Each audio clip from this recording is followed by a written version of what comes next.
Hi, DJ Tina here, host of HMTV Canada E-Zine. With me today is Peter Ulrich.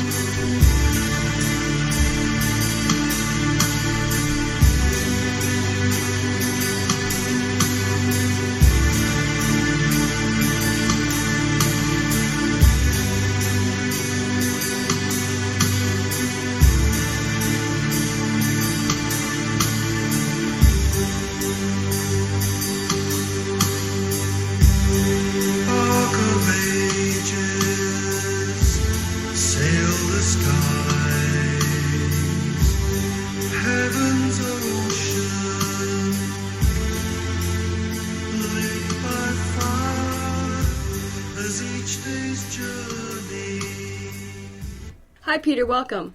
Hi. I really dig the dreamyscapes of sounds, East Indian and the native Indian backbeats in your song tracks Through Those Eyes, Flesh to Fame, and Catatak Tammy. Can you tell us the highlights of your recent album Enter the Mysterium, how it takes the listener on a metaphoric, mysterious journey of light and shadow, black and white magic, to a haunting and uplifting world? Yes, the starting point for the album is set in a sort of allegorical library of Dr. John Dee, who was an English mystic and doctor and alchemist in the 16th century. He was around at the time of the court of Queen Elizabeth I. And he built compiled a really amazing library for the time that he was living at of reference books, all historic references and mystical references and such like that form part of his search for the mysteries of life and the secrets of the universe. And that idea fascinated me, and what I set out to do was to have an album that's kind of like the experience of going into a library of mysteries and just picking off books off the shelves at random and dipping into them and making discoveries. So after the introductory track on the album at Mortlake, which sets up his house where he had the library, was at a place in London called Mortlake.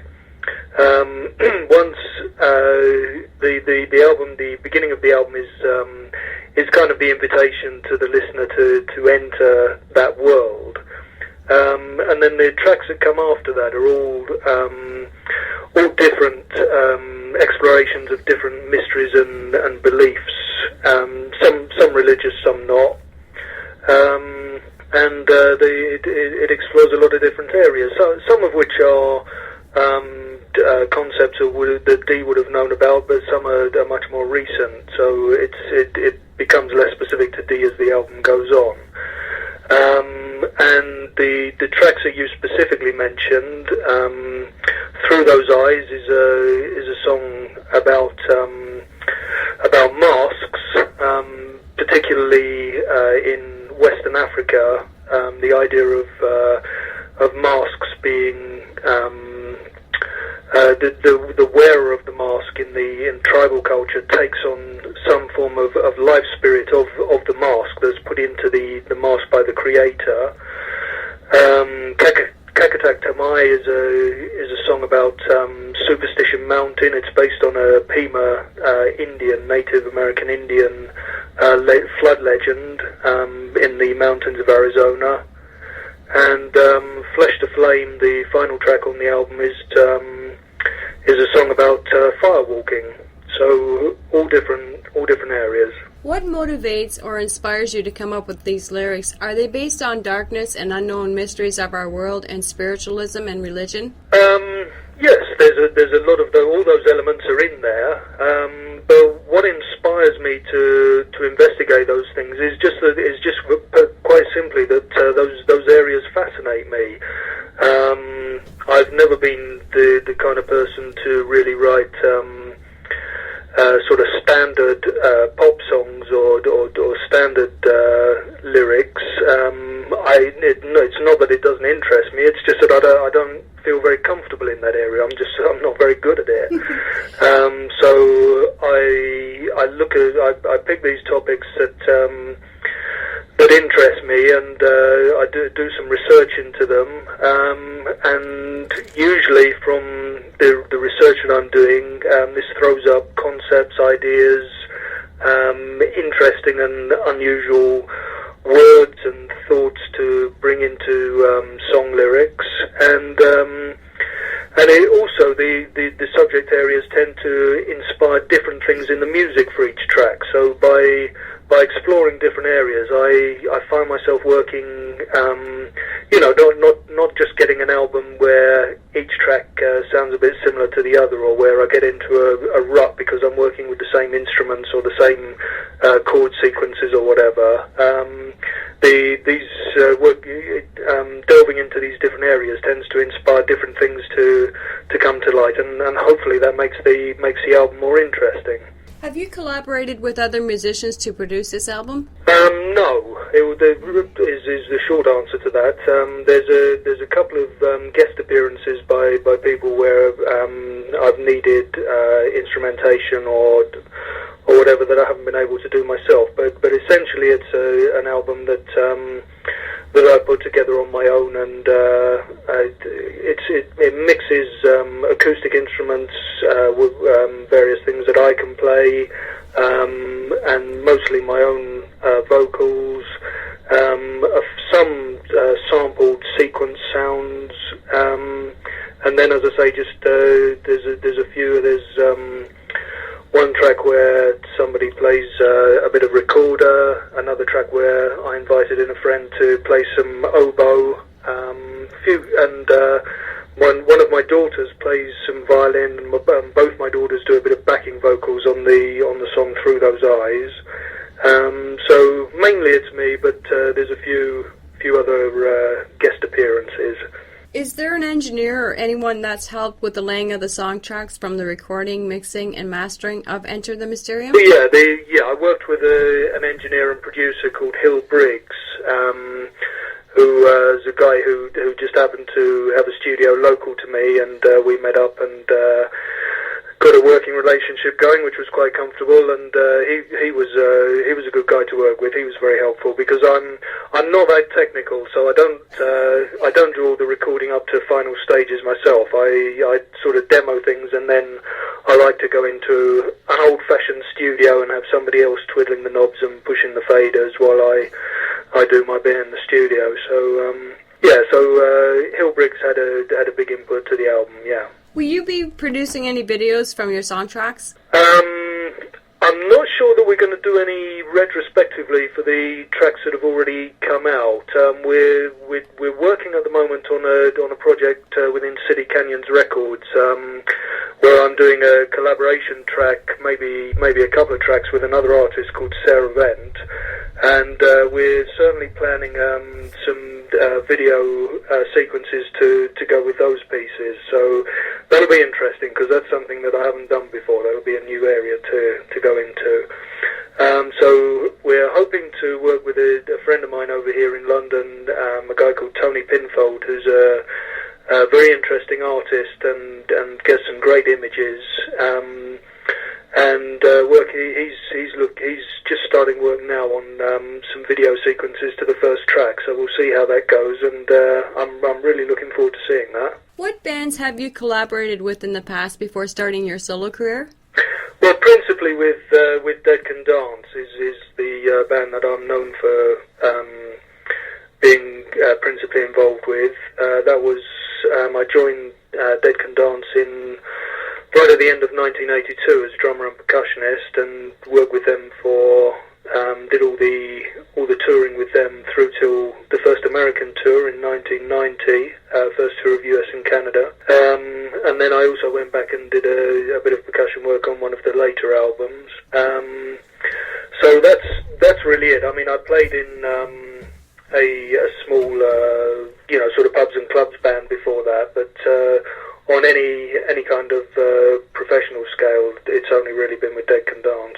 Do you find being a solo artist allows more freedom and creativity and flexibility of self-expression of lyrics and sound than being an icon playing in a band that has its own defining style? Yes, I do. But having said that, if I hadn't been through the experience with Dead Can Dance, I wouldn't have had all the knowledge, the reference points, a lot of the ideas, the methods of working and such that I picked up during that experience. So without having been through Dead Can Dance, then I really wouldn't have the solo career that I have now. I just wouldn't have had the wherewithal to do what I'm doing now. But working within Dead Can Dance, I mean, it was an extraordinary experience anyway, because there were two such strong creative forces in the band anyway, with Brendan Perry and Lisa Gerard. And although it was a wonderful experience, and I did have the opportunity to have a certain amount of creative input, there really wasn't room in that environment for me to express myself to anywhere near a full extent, because all that creative space was taken up by Brendan and Lisa, quite rightly. So yes, it's been a really enjoyable experience venturing out on my own, and yes, it's a wonderful thing to be able to sit down and start a piece of music completely from scratch and take that all the way through and have complete control over every direction that it goes in, every bit of instrumentation and so on. I do enjoy that, yes. What are your plans for 2009, and are you working on new material for another CD? I am, yes. As I said earlier, I'm working on this collaboration project with another of the artists on City Canyons, which is being coordinated by the Guy Trevor, who runs City Canyons, and we're just going to see how far we go with that at the moment. At the present stage, we're just coming to the end of doing one track. We may do a couple more, or we may leave it at that, or we may take it to a full album. So I've really got to see where that goes first, and then once we know where that project's going and how far we're taking that, then I can look at my next pure solo project. Have you been playing live shows in the area or doing any tours? No, unfortunately, there's logistical problems in me doing live shows. One of the aspects of working on my own on my albums and having a complete array of instruments to work with and a whole library of samples to put into the keyboard and the sequencer is that I've ended up, across the scope of the two solo albums I've done so far, with a situation where I've probably used, I don't know, I've lost count now, but maybe 100 or so different instruments, which means that if I come to try and do any live work, then I've either got to have a huge orchestra, or I've got to assemble still a fairly large group of multi-instrumentalists, or I'd have to use a lot of on-stage keyboards triggering samples, which I wouldn't really isn't a route I'd really want to go down. So in what I've done as a recording project, I've really given myself a logistical nightmare as far as live performances are concerned, and I haven't found the answer to that one yet. So at the moment, it's all remained entirely a studio project. It may be that at some point in the future I'll try and work more on a set of music that's confined to a smaller number of instruments, so it becomes feasible to look at live shows, or that I'll try rearranging a number of the old pieces for a different set of instrumentation. But at the moment, it's something that I haven't had time to really look at seriously. So at the moment, it's still purely just a studio project. Before we wrap up our interview, do you have any shout-outs or last words? No, I think you've asked some interesting questions, and hopefully I've given some full answers to those and covered the points. I'd just like to say that with the arrangement we have with City Canyons, because I believe you've got some other interviews with City Canyons artists coming up. We've got a really really exciting label coming together here with some very different but very exciting music coming about, which is mainly down to Trevor Lloyd, who runs City Canyons, and the vision that he's got for the label. And I hope your listeners will find that there's some really interesting stuff over the interviews that you've got coming up, and you know, we all support each other and working together to try and make this a really alive label, and some really good things coming out of it. So as I say, I hope you and your listeners find it very interesting over the coming weeks, and thank you very much for your interest and the support you're giving us. Can you plug in your main web address or your MySpace site? Yeah, the MySpace site is simply myspace.com/Peter Ulrich, PeterUlrich, and the 3 tracks that you picked out that we were discussing earlier are on the music player on the site there. And I do personally operate that page, and I do my very best to reply to every message and comment that gets posted there. So if you are interested, if you come on the site and you just want to say hi, or you've got any questions, you will genuinely get me there. And if you like the Enter the Mysterium album, there is a website which is www.themysterium.info, where there are pages giving a detailed breakdown of all the research work that went into each of the separate tracks. So for anybody, that information isn't on the album itself, because I just wanted to make the album so that people can listen to that in its own right and not have to take in all the information if they didn't want it. So for anybody who is interested in the background material behind all the songs, all that information is on that website at themysterium.info, and you can read to your heart's content, and then come to MySpace and ask me any questions or tell me what you think or whatever. I would like to thank City Canyon Records for this interview opportunity, and Peter, thank you. You rock. Thank you very much, Tina.